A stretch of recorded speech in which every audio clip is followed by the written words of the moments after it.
भजो गिरिधर गोविंद गोपाला,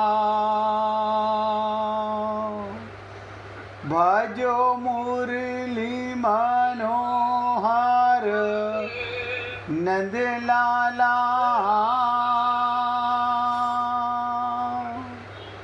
भजो मुरली मनोहर नंदलाला,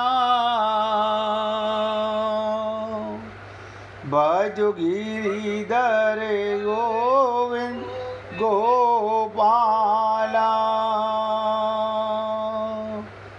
भजो गिरिधर गोविंद गोपाला,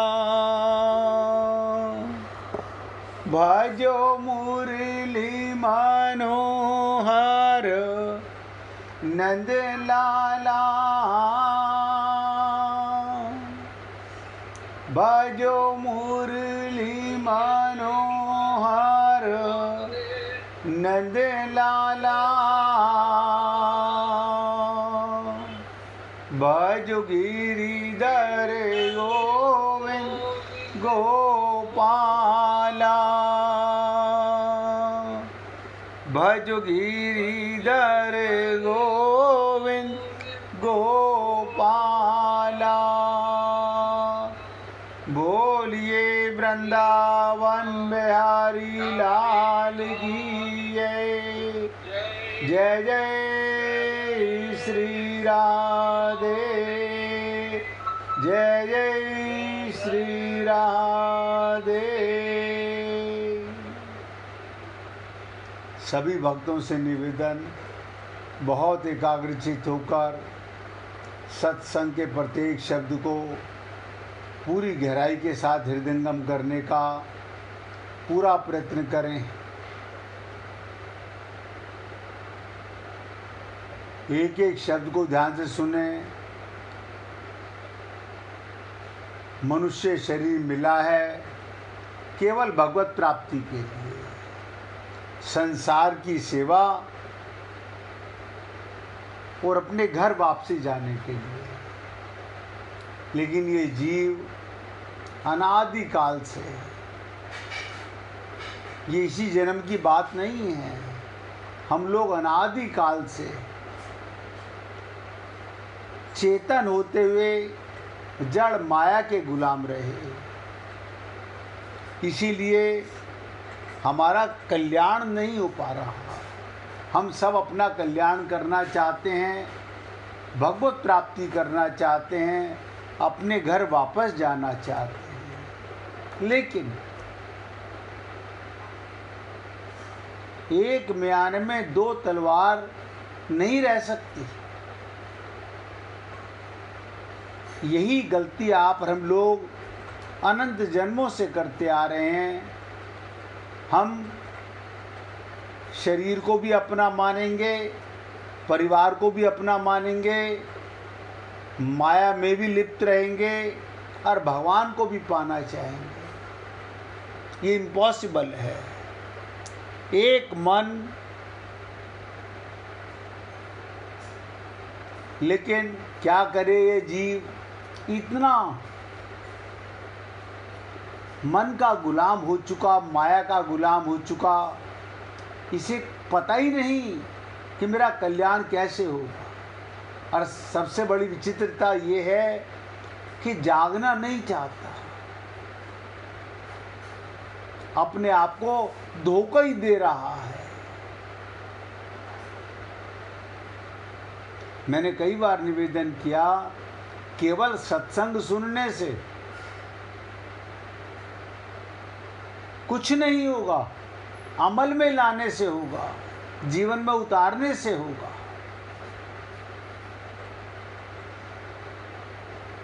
कल चर्चा चल रही थी कि भगवान कितनी विचित्र विचित्र बातें आप और हम लोगों को सत्संग के माध्यम से सुनने को, जानने को मिलती हैं।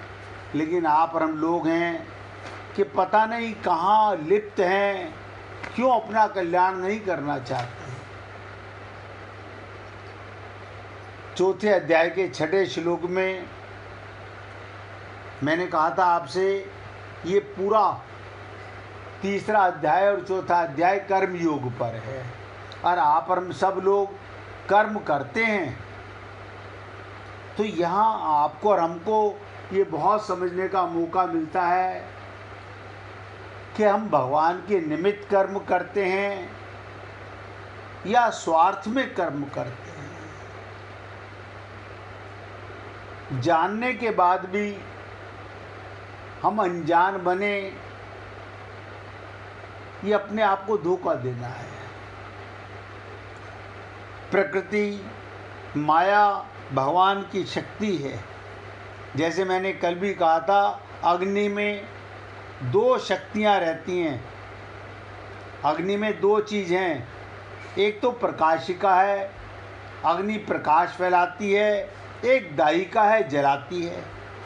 प्रकाशिका शक्ति अंधकार को दूर करके प्रकाश कर देती है। आप अग्नि जला के चलो, अंधकार मिटा करके प्रकाश कर देगी। और दूसरी इसमें खूबी है जलाने की, तथा भय भी मिटाती है। आप जंगल में जा रहे हो, अग्नि को लेकर साथ चल रहे हो जला करके, आपको भय भी नहीं लगता। तो दाहिका शक्ति जलाती है तथा वस्तुओं को पकाती है, ठंडक दूर करती है। ये दोनों शक्तियाँ अग्नि से भिन्न नहीं हैं। ध्यान दीजिएगा, दोनों अग्नि की शक्तियाँ हैं और अभिन्न भी नहीं है। भिन्न इसलिए नहीं है, वो अग्नि रूप ही हैं, अर्थात उन्हें अग्नि से अलग नहीं किया जा सकता। और अभिन्न इसलिए नहीं है, अग्नि के रहते हुए मंत्र बोलो, अग्नि की दाहिका शक्ति कुंठित की जा सकती है। ऐसे ही भगवान में जो शक्ति रहती हैं, उसे भगवान से भिन्न और अभिन्न दोनों ही नहीं कह सकते।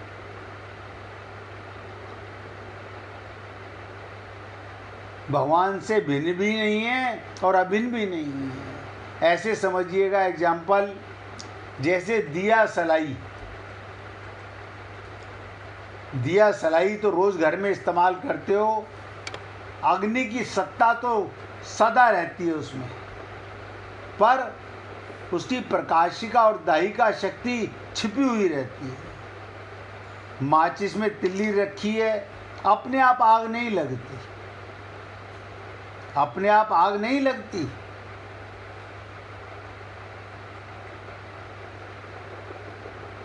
दाहिका शक्ति और प्रकाशिका शक्ति, मोमबत्ती देखिएगा जलाने के लिए, घर में अंधकार हो गया, प्रकाश लाने के लिए माचिस जलाई, उसकी सहायता से मोमबत्ती जली,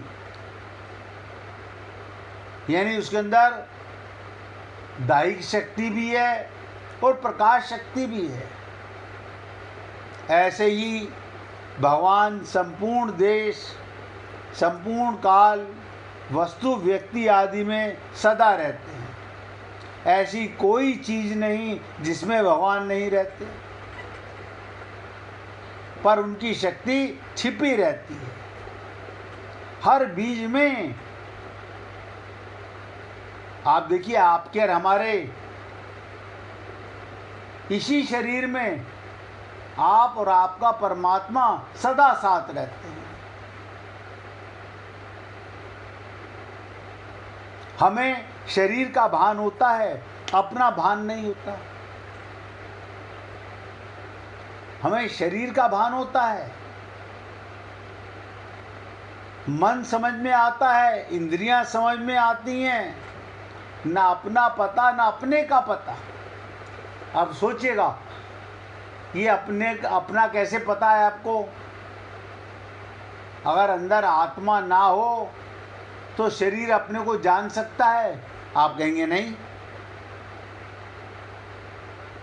लेकिन ये नहीं जानते किसके कारण मैं अपने को स्त्री मानती हूँ, मैं अपने को पुरुष मानता हूँ, मैं अपने को माँ मानता हूँ, मैं अपने को पति मानता हूँ, मैं अपने को पिता मानता हूँ। किसके कारण? आप बताइए। अगर शरीर के कारण आप अपने को माता पिता मानते हो तो मूल कारण आपको पता नहीं, फिर तो मुर्दा भी मानना चाहिए। एक मुर्दे को लिटा दो, उससे पूछो भी तू पापा है कि बेटा है कि दादा है, वो नहीं बोल सकता। किसी के कारण उसका पता नहीं, बाकी सारा अज्ञान भरा पड़ा हुआ है।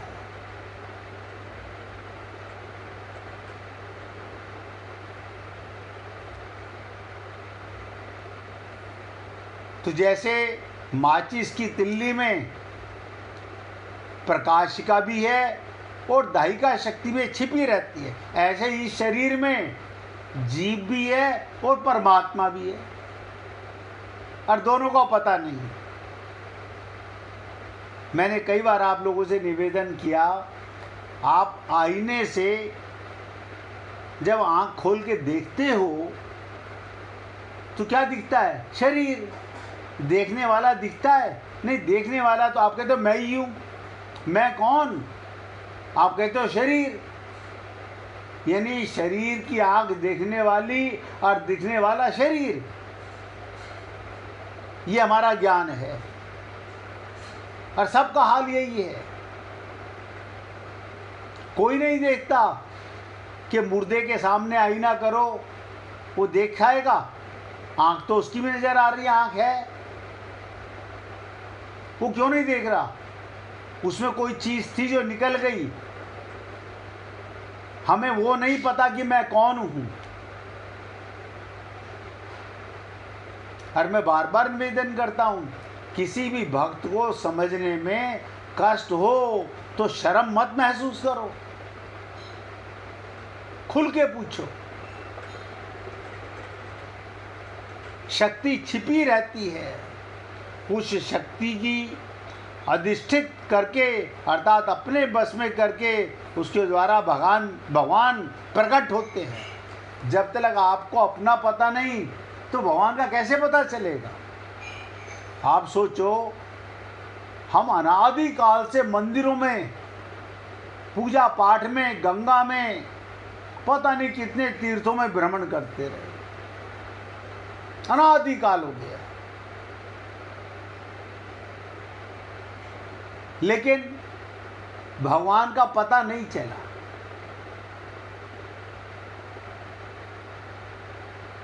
हमने जैसे अपने को शरीर देख करके विश्वास कर लिया, हाँ ये मैं हूँ, ऐसे ही भगवान की मूर्ति को देख के विश्वास कर लिया, हाँ ये भगवान है। ध्यान दीजिएगा, चेतन परमात्मा को पाने की इच्छा नहीं होती, अपने आप को जानने की इच्छा नहीं होती कि मैं कौन हूँ। अपना पता नहीं तो अपने जिसके जो मेरे साथ रहता है उसका कैसे पता चलेगा? और देखो कमाल की चीज, संसार में कितनी पूजा पाठ होती है, कितना जप तप यज्ञ होता है, कितना होता है। और आपको लगेगा रोज लाखों लोग मंदिरों में जा रहे हैं, मैं कह रहा हूँ करोड़ों लोग जा रहे हैं, चाहे मस्जिद में जा रहे हैं, गिरजाघर में जा रहे हैं, गुरुद्वारे में जा रहे हैं, मंदिर में जा रहे हैं, बात तो एक ही है। जब तक तुम्हें यही नहीं पता कि जाने वाला कौन है, आप कहते मैं गया था ना, मैं कौन? अपना नाम। आप मंदिर गए ही नहीं, आप कभी आज तक मंदिर गए ही नहीं, आप विश्वास नहीं करोगे इन बातों को। अगर शरीर के जाने को मंदिर जाना मानते हो तो आज तक आप मंदिर नहीं गए।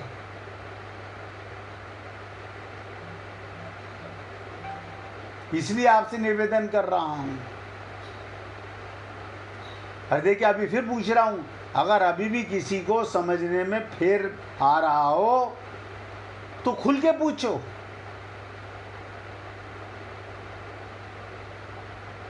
अपना भ्रम मिटाना चाहते हो, या वही लकीर के फकीर कि नहीं जो मैं हूँ मैं तो वही ऐसे खुश हूँ, मुझे अपना कल्याण नहीं करना? आप सोचिएगा। अब आप देखो, आप और हम सब लोग सारा दिन, मैं मंदिर गया था, मैं गंगा जी गया था, मैं हरिद्वार गया था,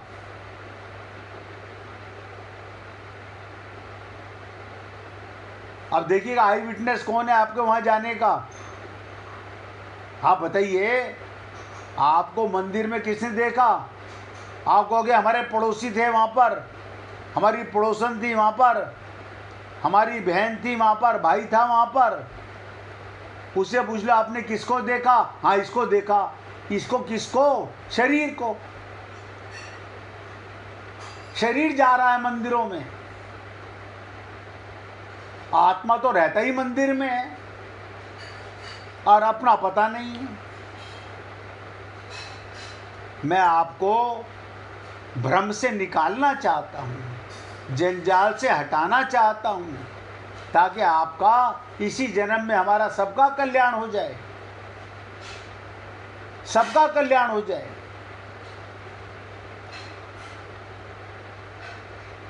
कबीर जी ने खाली लिख दिया कि घूंघट के पट खोल रीतोए पीऊ मिले। हमने क्या करा? जो बड़े बुजुर्गों से घूंघट किया हुआ था, बड़े बुजुर्ग गए, हमने घूंघट ऊपर कर लिया, ये घूंघट है।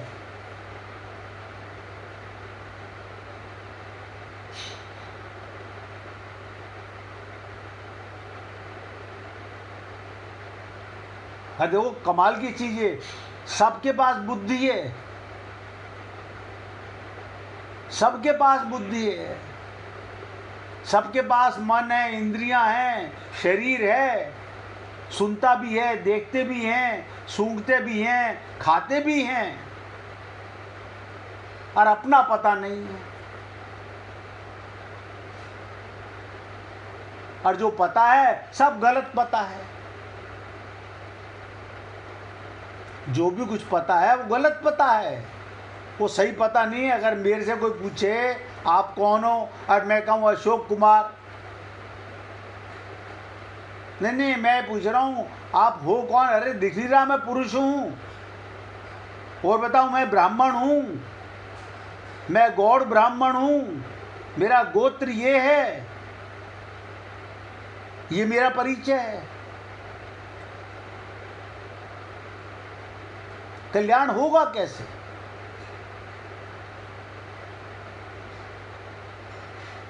अज्ञानता का हम ही मिटाएंगे ना। आज तक बचपन से हमने यही सीखा है, शरीर से मंदिर गए, कभी आत्मा से भी जाया करो,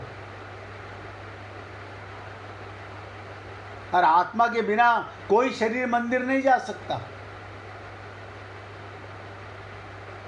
लेकिन मानता शरीर है अपने को।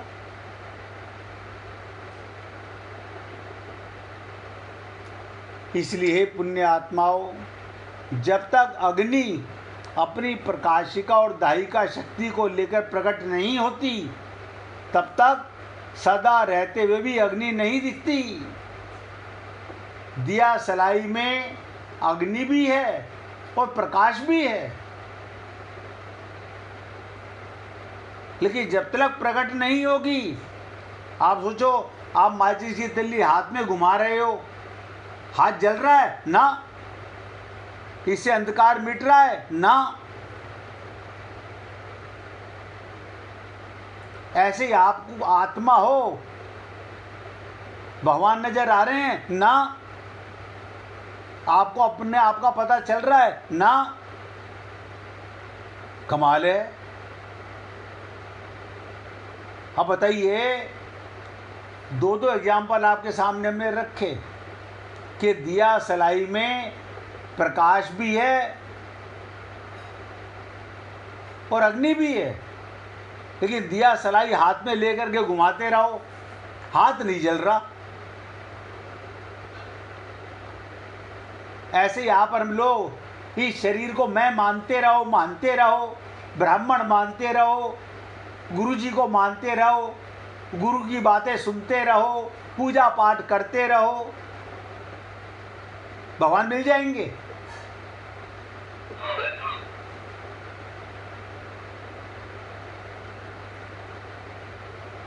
मैं आप लोगों को जगाने की बात कर रहा हूँ, और मैं आपसे निवेदन बार बार इसीलिए करता हूँ, अगर किसी भक्त को भी अपने आप को जानने में कष्ट हो रहा हो तो पूछो।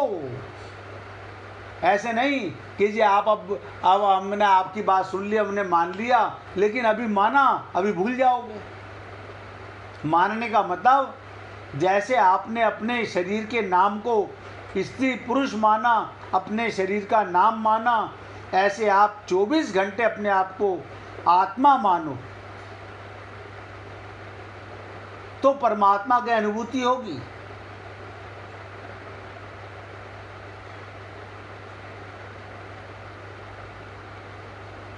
जैसे ही जब तक भगवान अपनी शक्ति को लेकर प्रकट नहीं होते, तब तक भगवान हरदम रहते हुए भी नहीं दिखते। हमारे अंदर ही भगवान है। जैसे हमने अपने आप को, शरीर को मैं माना, ऐसे भगवान की मूर्ति को भगवान माना, भगवान की तस्वीर को भगवान माना। अगर इसी को भगवत प्राप्ति कहते हैं तो संसार को सबको मिले हुए हैं भगवान, फिर बार बार आना जाना क्यों? हम क्यों आकर के जेल खाने में 9 मास रहते हैं?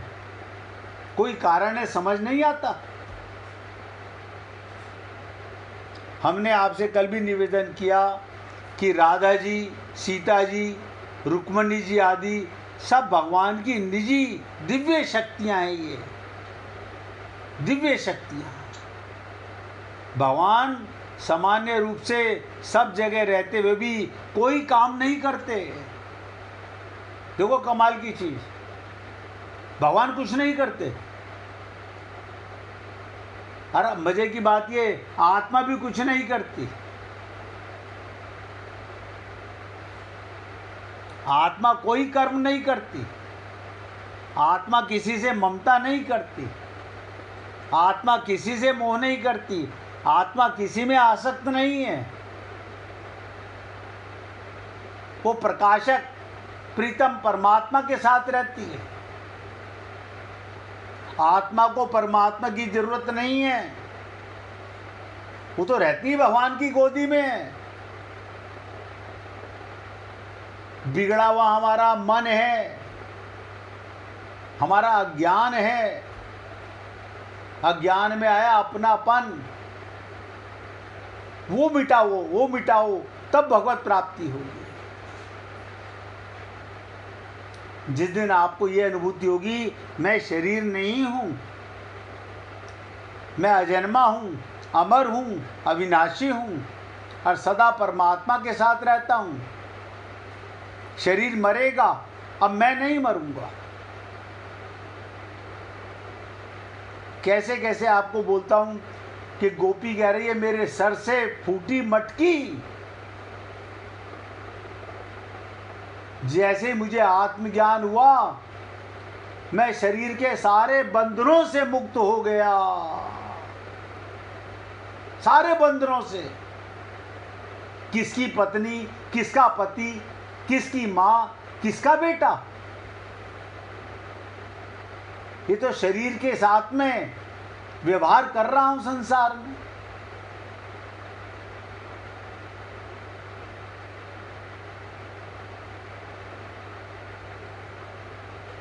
भगवान कुछ भी नहीं करते, कोई काम नहीं करते। जब करते हैं तो अपनी दिव्य शक्ति को लेकर ही करते हैं। उस दिव्य शक्ति के द्वारा भगवान विचित्र विचित्र लीलाएं करते हैं। उनकी लीलाएं इतनी विचित्र और लौकिक होती हैं, उनको सुनकर, गाकर, याद करके भी जीव पवित्र होकर अपना उद्धार कर लेता है।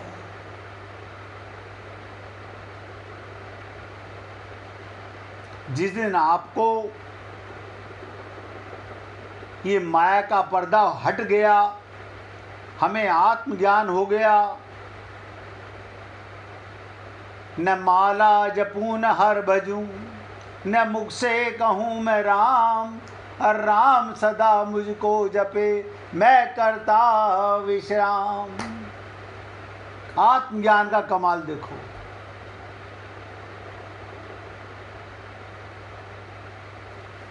जो निर्गुण उपासना में एक सगुण साकार उपासना करने वाले, एक निर्गुण उपासना करने वाले, वही शक्ति ब्रह्म विद्या हो जाती है, और सगुण उपासना में वही शक्ति भक्ति हो जाती है।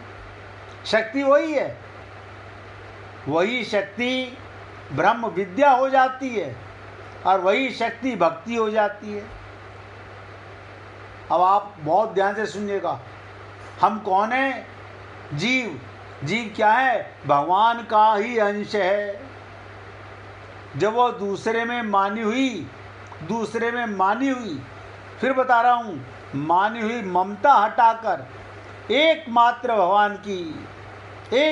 भगवान की स्वतः सिद्ध वास्तविक आत्मीयता को जागृत कर लेता है। वास्तविक आत्मीयता को जागृत कर लेता है, तब भगवान की शक्ति उसमें भक्ति रूप से प्रकट हो जाती है, प्रेम से। फिर आपका संसार से प्रेम खत्म, जड़ से प्रेम खत्म, माया से प्रेम खत्म। वो भक्ति इतनी विलक्षण है कि निराकार भगवान को भी साकार रूप से प्रकट कर देती है, भगवान को भी खींच लेती है। वो भक्ति भगवान ही देते हैं, भगवान ही देते हैं। भगवान की भक्ति रूप शक्ति भी दो तरह की होती है। अब आप सोचो, हम भक्त हैं कि नहीं, अभी पता चल जाएगा, ध्यान दीजिएगा। भगवान की भक्ति शक्ति दो रूप में आती है, विरह और मिलन। भगवान विरह भी भेजते हैं और मिलन भी। क्या मतलब? संतों की वाणी में आया, दरिया हरि कृपा करी, विरहा दिया पठाए। भगवान ने कृपा करके मेरे लिए विरह भेज दिया। 24 घंटे भगवान की याद, भगवान का विरह, भगवान को पाने की तड़प और मिलन। जब भगवान विरह भेजते हैं तो भक्त भगवान के बिना व्याकुल हो जाता है। देखो हम किसके लिए व्याकुल होते हैं, सोच के देख लो।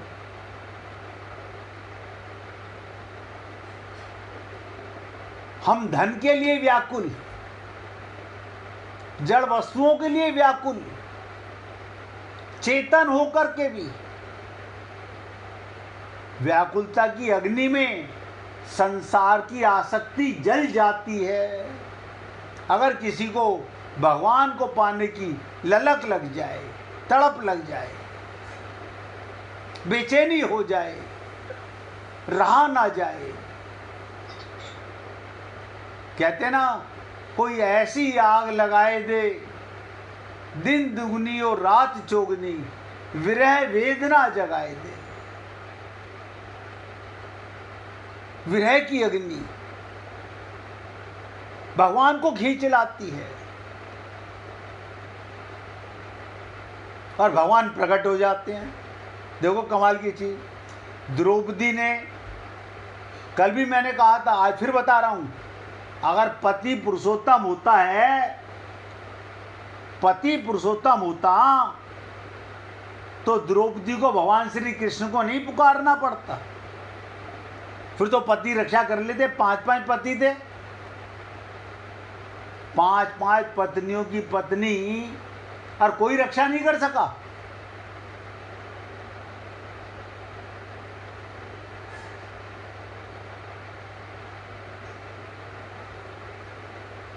ये अग्नि, व्याकुलता, भगवान प्रकट हो जाते हैं।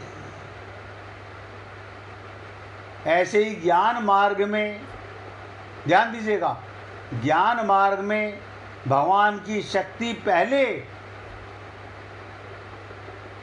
ज्ञान मार्ग में भगवान की भक्ति,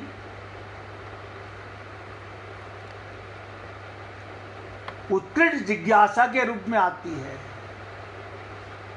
जिससे तत्व को जाने बिना साधक से रहा नहीं जाता।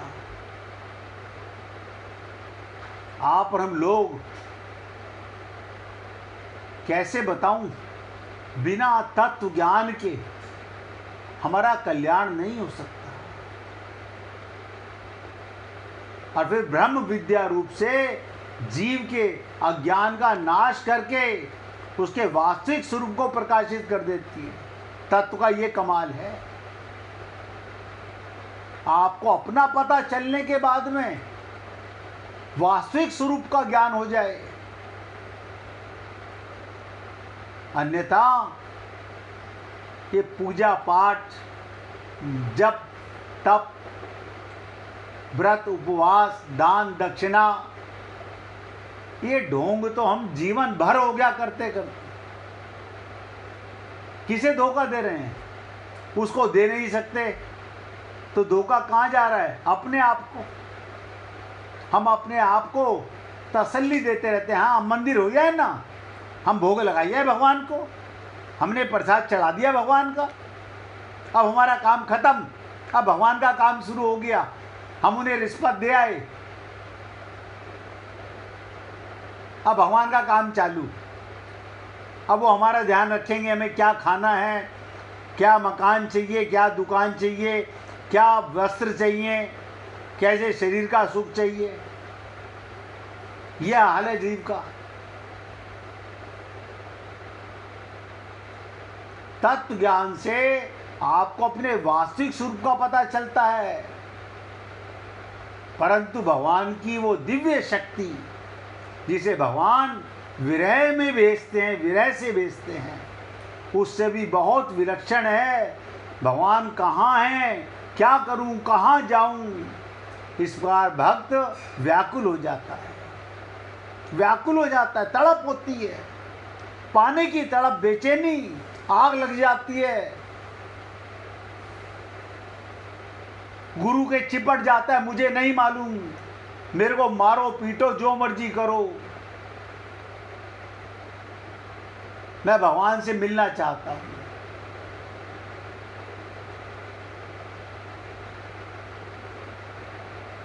बच्चे को मां मारती है, बच्चा मां से ही चिपटता है। देखो कमाल की चीज, बच्चे का मां मार रही है और बच्चा मां से ही चिपट रहा है। ऐसी व्याकुलता क्या करती है? सब पापों को नाश करके भगवान को साकार रूप से प्रकट कर देती है। व्याकुलता से जितनी जल्दी काम बनता है, उतना विवेक विचार पूर्वक किए गए साधन से भी नहीं बनता। 1 मिनट भगवान का कीर्तन कीजिए, फिर आगे चर्चा करेंगे। हरे कृष्ण